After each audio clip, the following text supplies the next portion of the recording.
अजीज थे, क्या लोग थे कि जान से ज्यादा अजीज थे, अब महदिल से इनके नाम हो गए।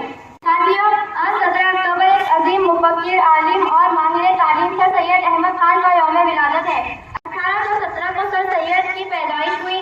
दिल्ली में पैदा होने वाले इस अजीम इंसान का सबसे बड़ा कारनामा मुसलमानों की तालीम के लिए अलीगढ़ मुस्लिम यूनिवर्सिटी का क़याम है। आज इनके यौम विलादत पर मौलाना आज़ाद उर्दू हाई स्कूल भाटनांदरा के हम तमाम तलबा ये अहद लेते हैं कि हम सभी तालीमी मैदान में सर सैयद अहमद खान बनने की कोशिश करेंगे इंशाअल्लाह।